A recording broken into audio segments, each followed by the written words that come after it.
All right, good afternoon, everybody. It is Steve with Real Progress in Action. As you can hear from my voice, I feel like crap.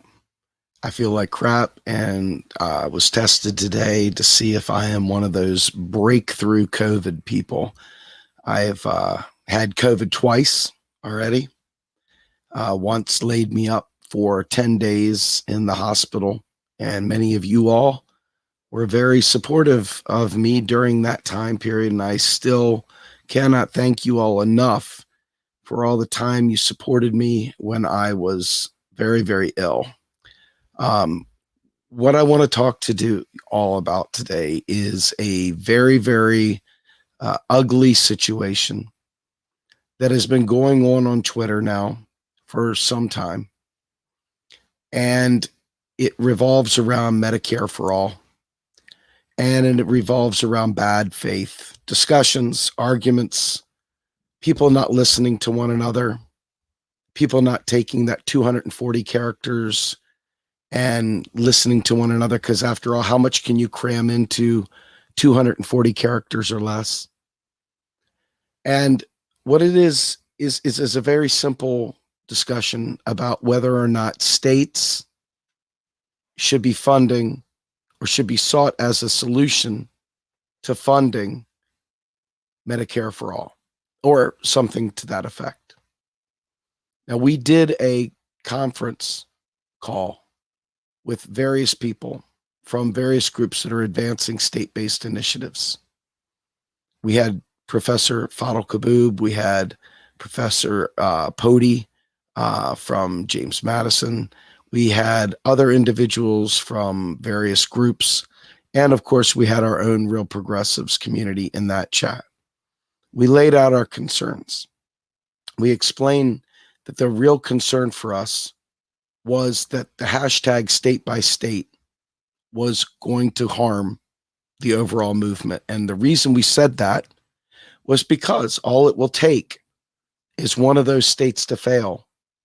And it gives the GOP and every centrist Dem and every big pharma, big healthcare, I shouldn't say healthcare, big, industry people, lobbyists, all the ammo they need to shoot down the efforts long term for the initiative.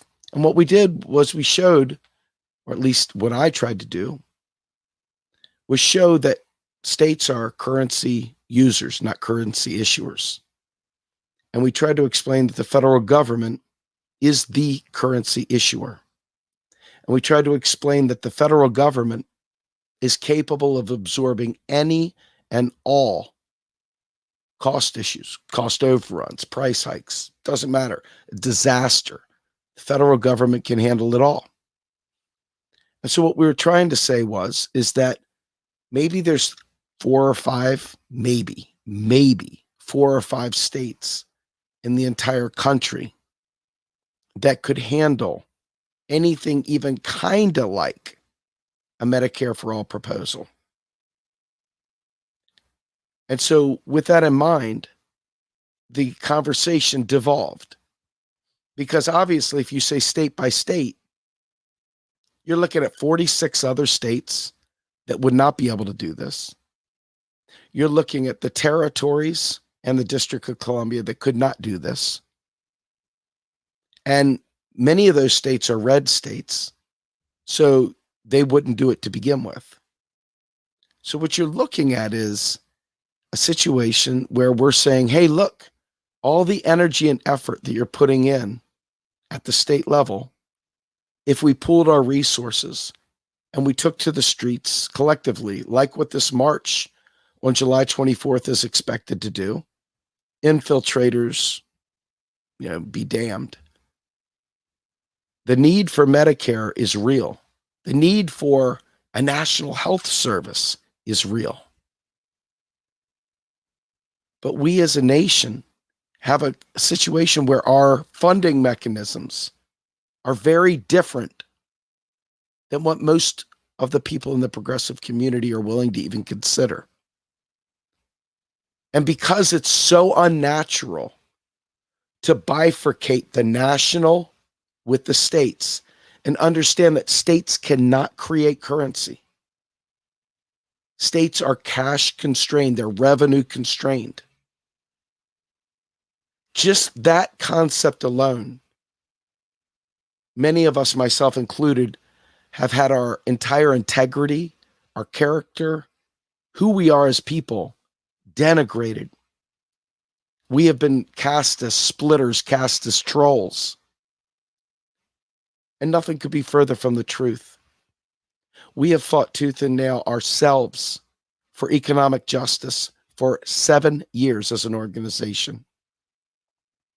And that economic justice includes not only a Green New Deal, not only ending student debt, not only a Medicare for All, but a host of other plans, including universal child care,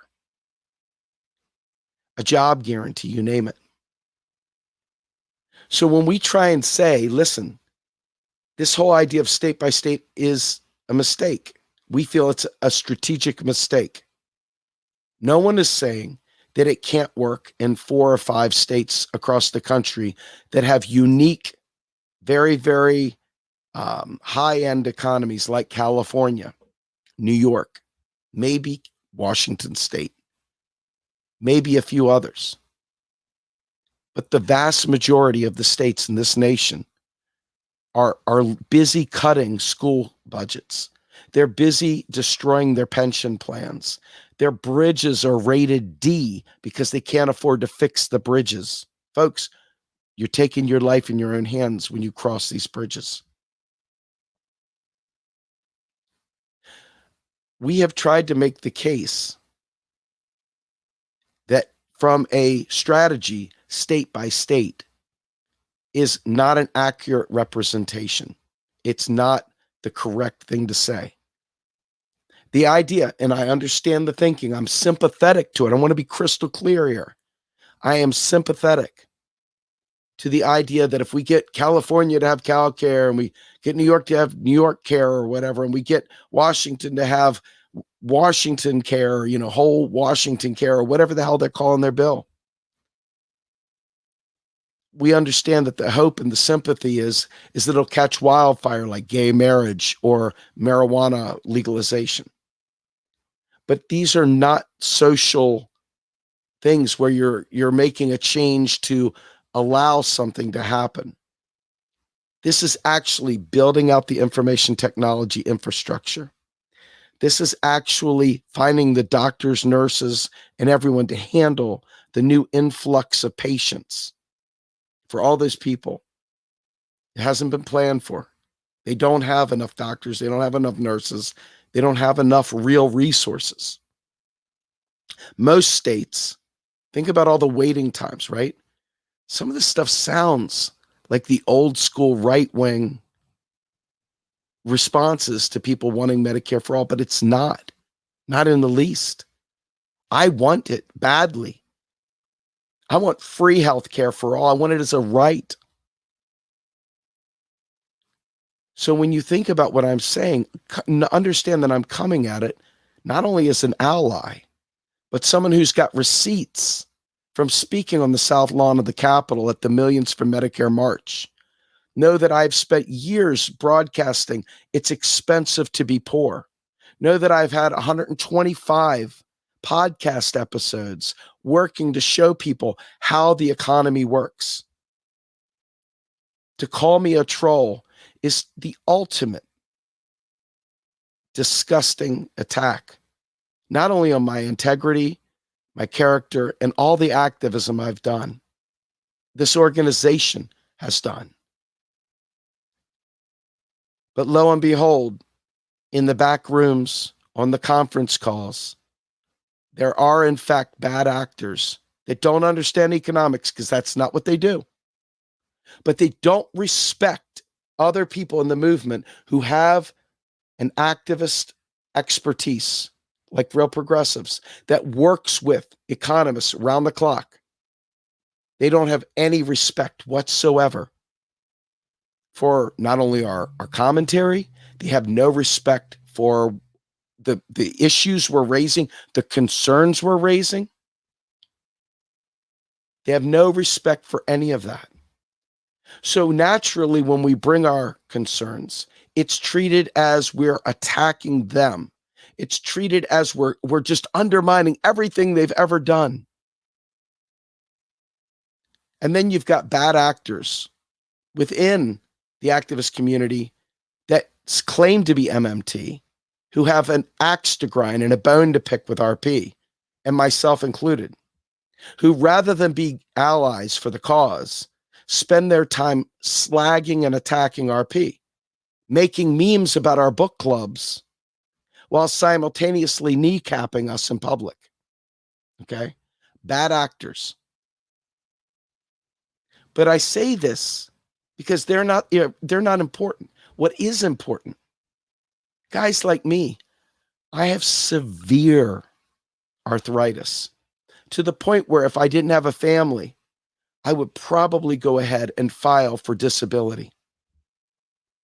I have a son with autism that doesn't receive the services he needs because states like Pennsylvania have understaffed these kind of social services positions and these very, very necessary support structures.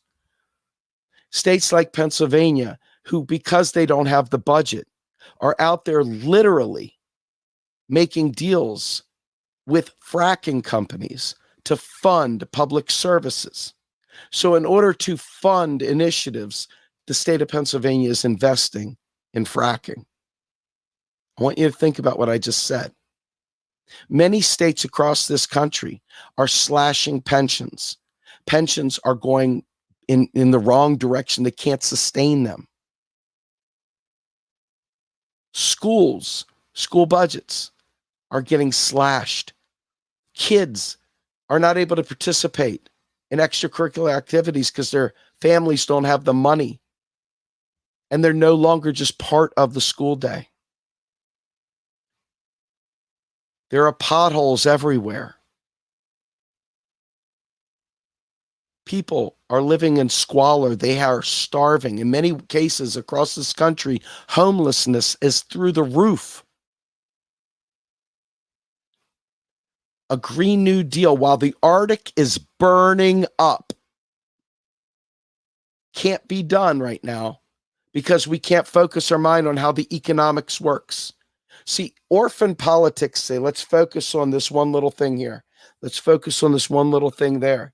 Let's focus on this other thing there. But have you ever seen anything live in isolation, in a vacuum? Absolutely not.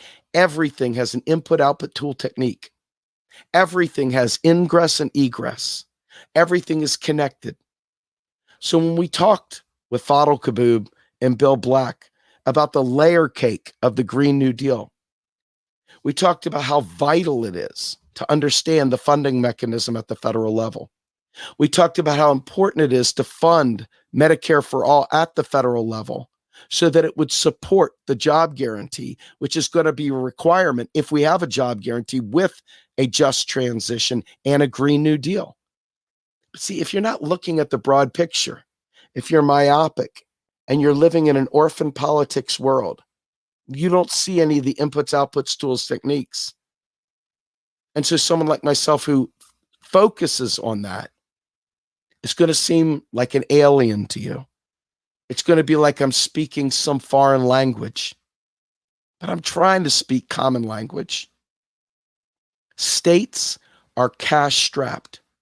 States are in a race to the bottom. Schools are funded by zip codes and the tax receipts of that zip code.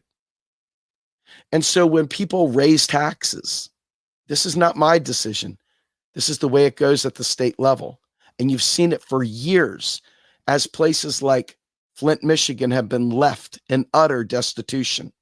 As people fled the state, as business left the state, they left the most vulnerable behind, unable to tend to themselves with bad drinking water and no jobs. You look at places like Buffalo that were left behind. You look at places like Pittsburgh when the steel mills left. Now it's been built up and gentrified. You look across the Midwest where industry is left and gone abroad and people are left without jobs. there is a very real race to the bottom. For anyone that's done any kind of history, you'll know that people like Rick Perry and W, when he was governor of Texas, used to celebrate the fact that Texas would lure businesses down there because of their sweetheart tax structure. So when you try and jack up taxes up north for these grand plans for the progressive community, what you end up doing is you watch white suburban flight, and they leave those areas and they drain the reserves, the state reserves for those schools and all the other public functions. You see the businesses leave and go down to places like Kansas, where Brownback did the same thing. This is a horrible, misunderstood thing that's going on, having nothing to do with Medicare for All. This is the way they do business. And so states are predating on one another, fighting, competing, taking away the revenue, the tax revenue that keeps their state solvent. And so if you look at the CAFR reports, the comprehensive annual financial plans, the reports, you'll realize that a lot of states are in very, very, very precarious positions. Now think about it. If there was a natural disaster that came through the states, if states could handle anything, just raise taxes, there'd be no issue, right? States could handle, a flood, a hurricane, a tsunami, but they don't. They go to FEMA. Why? Because FEMA can afford any natural disaster. States cannot. So as we look at Medicare for All, and we try to make this case, it's not because we don't love the people fighting state by state. It's not because we don't want people to have health care. There are these emotional arguments, I kid you not, where people attack me saying, you're a libertarian, you're a Republican, or you used to be a Republican, or you just don't want my kid to live, and you're destroying the memory of my son, and all this horrible shutdown comments. Oh, they don't even talk about the pain and suffering. I talk about it all the time. The fact is, they don't listen to our show. So they don't know what I say. Sad, because if they did, they would hear from experts. But they don't want experts that tell them something than what they want to hear. They want people that will tell them what they want to hear. It's like those guys that are shopping for doctors to look for someone to prescribe them Oxy. Okay? You want someone that will tell you what you want to hear. And if a doctor says, no Oxy, you'll go to a different doctor. Well, in this case, in no way, shape, or form am I trying to hurt anyone, nor do I want to harm their activism, nor do I want them to stop organizing, nor do I want anything like that.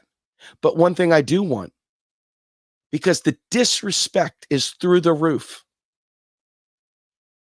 Guys like Joe Firestone, who used to be a part of RP, I normally wouldn't give the man a bit of air. But he's out there trying to make a name for himself slagging RP.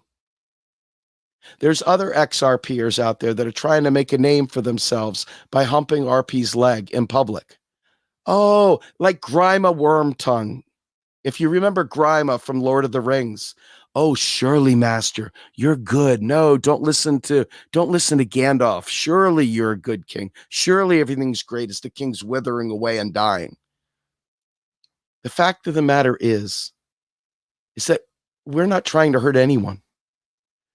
We, unfortunately, took on the unenviable position of bringing macroeconomics to progressives who have, for the last 50 years, not been able to answer the question, how are you going to pay for it? And for years, many of those same progressives would call us horrible names. Say, crack an economics book, you moron. You don't know what you're talking about.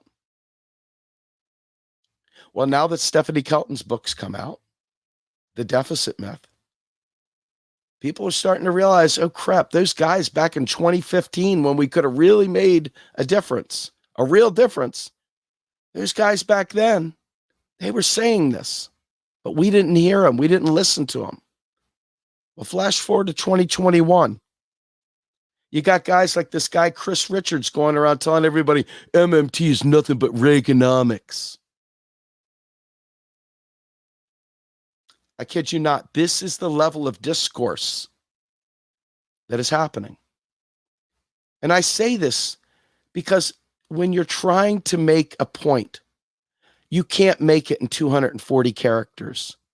And as most of you all well know, if you talk about a subject that is more dense than just a bumper sticker like down with the DNC, end the duopoly, right? If you say something more than that, you start talking about currency issuers and currency users, people are like, what the fuck's this asshole saying? That doesn't make any sense to me. What do you mean taxes don't fund spending at the federal level? He's an idiot. What is this guy talking about? I'm not joking. People that haven't spent 5 minutes learning economics feel qualified to slap a nonprofit that specializes in this, that works with experts 24/7. They have no respect. You want to talk about a real attack? Talk about our mission, which is to bring economics to these discussions, and being dismissed by haters and people trying to make a name for themselves, opportunists, people that have one person that watches their live stream. This is the kind of stuff that destroys our movement. We are proud participants. We have dedicated 20 volunteers to supporting the Medicare For All March. We have spent lots of money in preparation, not only for covering it for media, but in terms of making sure we have information that we can hand out and other things for this march. Across the country, I can think of one person that will be on a stage that is an MMTer, and that's Jeff Ginter. Beyond that, there's not a single one that I know of. Now, that could be changing. There might be others. But as of right now, there's one. And everything we say is seen as an attack. So I went live today, not because I have anything to prove. I know my shit, dudettes. I never walk in without confidence because I won't say anything that I can't back up. I literally will avoid a topic if I don't understand what I'm talking about. But in this case, I brought Fadl Kaboub and Bill Black to support me, not to support my words, but to ask them, experts.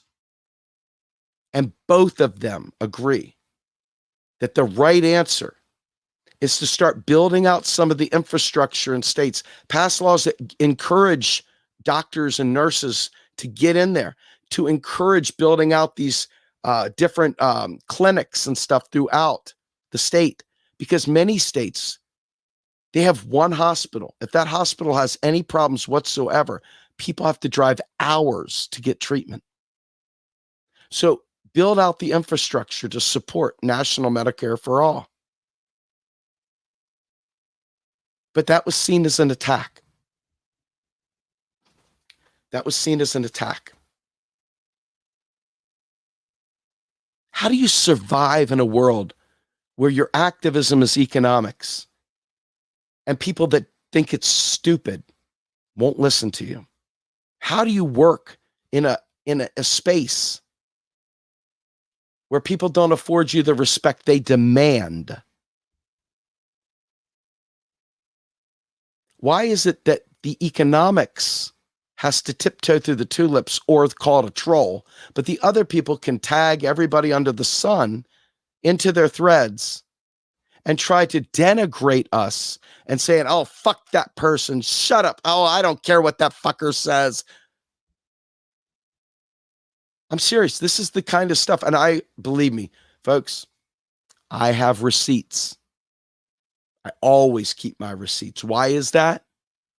Because I'm tired of people denigrating us and saying he said, she said. No. We're not fighting them to be mean. None of us are fighting them to be mean. None of them are fighting. We're not trying to fight anyone. We just want to be heard, and we want to be respected. The fact of the matter is that probably, states like California, under blue sky conditions, states like Washington, under blue sky conditions, the economy's right, there's no pandemic, there's no other problems, maybe they can do it for a while. But without the federal government stepping in, it can never happen for the rest of the country. And it's a crapshoot as to whether or not a state-based program, which is not funded in any way, shape, or form, has totally different rules, laws, you name it. There's no way to gauge whether or not that could even spark anything. But what you can do is you can say unequivocally that out of 50 states, maybe a handful could do this. Now, if somebody comes around and says something different than what I've said in this live stream, you know that they're a liar because you've heard it right from my mouth. Anything that's said other than what I said in this live stream about me or our organization is a lie. And it should be treated with great prejudice against them for lying. It's not a misunderstanding, folks. The intent is to shut us down, to cancel us, to eliminate our voice. But I want you to go back to 2015 when Bernie Sanders was debating Hillary Clinton and her laughing at him and saying that everything he was saying was pie in the sky. How are you going to pay for it, Bernie? In the real world, we have to pay for things. Well, you know what? Actually, Hillary, no, we don't. The federal government creates currency every time it spends. So the federal government can do that. No problem. Hillary was a liar. Guess what? In the 2021, 2020, I'm a little kooky right now. 2020, they were still saying this kind of stuff. Pete Buttigieg, all those idiots, every last one of them was asking how you're going to pay for it. And they were coming up with the spaghetti logic for how they would have to pay for things. Where are you going to find the money? The national debt, oh my God, and the deficit is blowing up. And yet there's still people that aren't interested in learning this stuff. And so many people won't even click the information we put out there. So many people would rather click on a stupid Bitcoin live stream than understand how the real economy works. Believe me, I'm a full service progressive. I want to talk about all this stuff. I want to talk about how a Green New Deal helps with immigration laws. By having a job guarantee, it helps immigrants come in without taking your kids' lunch from them. You know what I mean? There's so much here to talk about, but yet we can't get it out because we're seen as trolls for speaking our truth. And we're treated like privilege when I just told you the only reason why I'm not under disability right now is because I have a son who's autistic, a home that I got to pay for, and a family I've got to tend to.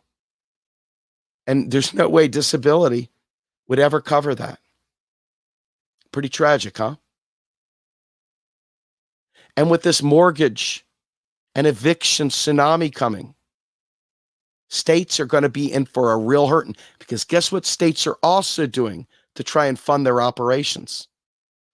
States are also inflating asset values of properties to receive more revenue, to provide a larger tax base. They're facilitating this fraud that our new Untouchables podcast and video series, where we're showing all the whistleblowers, we're showing all the victims, not all of them because there's millions, but many of the victims. We're showing what this predatory behavior does, and we're showing how the state's complicit. Do you think any of these people in these debates out there about Medicare for All are watching even 1 minute of it? No, they're not. And they're proud to not do it. Do you understand? They're proud to be ignorant. And they're proud to take shots at us like we're somehow or another bad people. Now, if you don't agree with us, we can't stop you from doing what you're doing. But as activists, we have a responsibility to tell the truth that we know. If that offends somebody, that's a shame. But as activists, our truth, MMT, the way the economy works, doesn't just touch Medicare for All. It also touches every one of the other programs. We are the hub of that. And it is the one thing that our movement has never figured out how to win the debate on. But we are telling you how it works.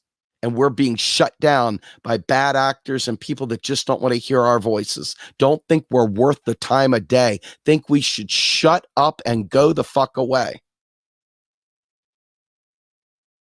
It's not my desire to fight with them. I don't have any desire. In fact, I've even, in many ways, I took Twitter off my phone for a while just because I couldn't stand to get tagged anymore. But it's like bing, bing, bing, bing.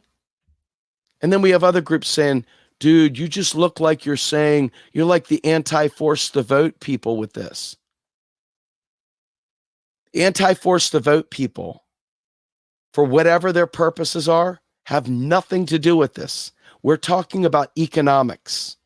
We're talking about the way that states are funded and the way the federal government is funded. This is not some random, I just don't like that. I want everyone to have health care. I don't care how it comes in, except the problem is that without understanding how the federal finance and the state finance work, there is no Green New Deal. So all this cooking in the Arctic, it won't matter if we have health care because we're going to be dead. So I'm here to tell you, we stand for Medicare for All. We're supporting that march, even in the midst of all these morons that are infiltrating and whatnot. You know, every time activists try and do something, some asshole comes out and tries to ruin it. We're not trying to ruin it. We're helping. We're knee deep in it. We got people showing up to meetings in LA, people that are showing up at meetings in Seattle, people that are showing up at meetings for Washington, D.C. and around the country. We have interviewed Edie, who is the lead organizer for this march, on our channel. We support Medicare for All. However, anyone that tries to shut us down or stifle us from talking about the very real issues as it pertains to states' funding. States have budgets like households. They cannot create currency out of their ass. If there's a problem, it doesn't matter whether you have good intentions, folks.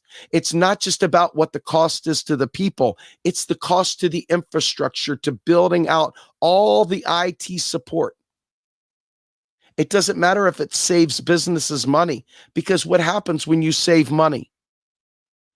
At a state level, I want you to think about this.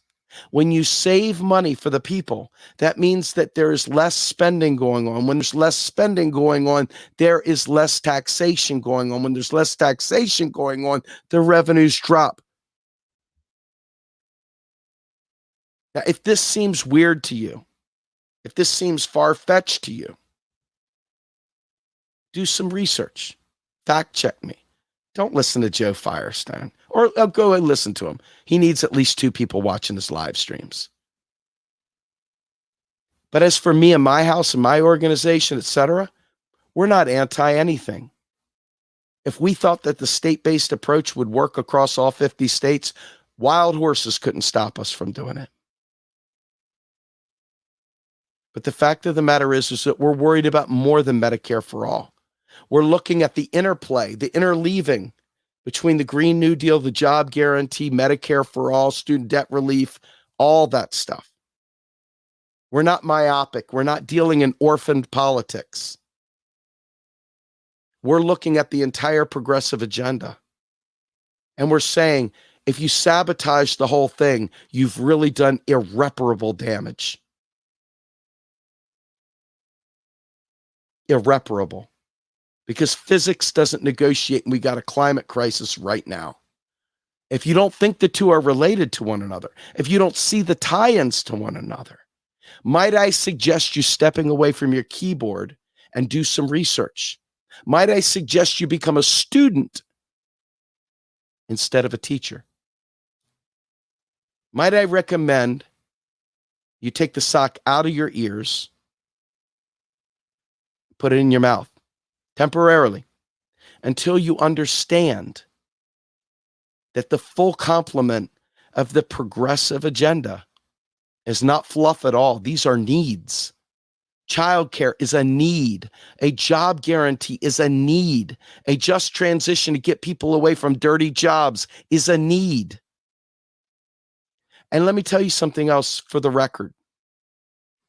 Warren Mosler said years ago that Medicare for All was deflationary or had a deflationary bias. Why? Because all those people that get laid off from the insurance companies, et cetera. So at the federal level, even, Medicare for All, people are going to try and raise taxes to pay for it. But the fact is, it requires a tax cut. How weird is that, right? But that's what it requires, is a tax cut. How many of them know that? How many of them even talk about that? How many of them are interested in knowing that? And why aren't they interested in that? And why would they render that knowledge as trolling? Why would they act so smarmy and smack? There's nothing worse than not knowing something and not being able to say, hey, I don't understand. Can you explain that to me? Versus saying, I don't understand that. But if I say I don't understand that, then that means I'll lose my place in the movement, my perch, and I won't be able to. See, it's ego. It's all ego. And we need to have small egos. I don't care if you like my style. I really don't. I'm trying to reach people that are hard-headed, people that don't get this stuff. I'm trying to reach them. There's other people in different stratums where people are listening, and they can take a much more sit around the campfire, friends. Let me tell you a story. And they can be bards and minstrels, and they can tell it very sweetly.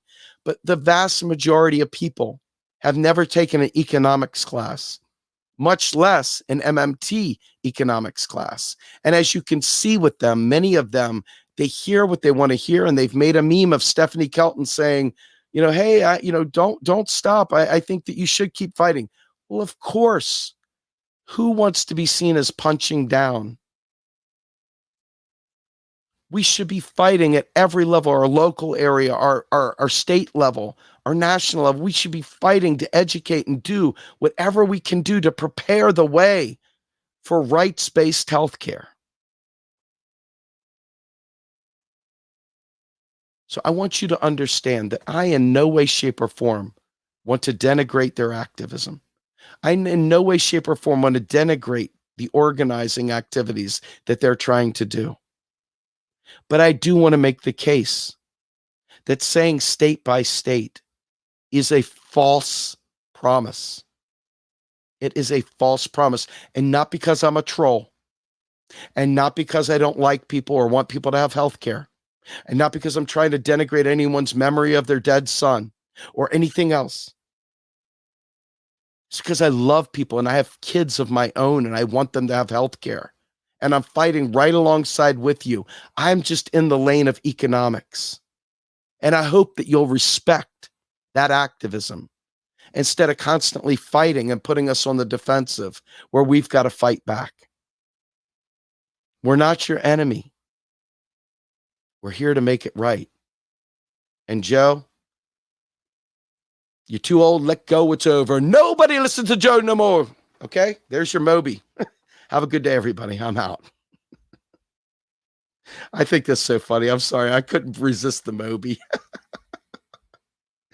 Oh, my Lord. Guys, do you understand? I just can't even begin to tell you how funny it is. It's like you just want people to take you seriously long enough that they can get it through their heads, read the material, do something for themselves. And then in their own organizing, each one teach one. Instead of this nasty, bitter, vitriolic attacks, right? Isn't that what you'd like to see? Wouldn't you like to see us united? Well, economics has got to be a part of this movement. If people keep cutting it off, we don't stand a chance. Have a good day, everybody. I'm out.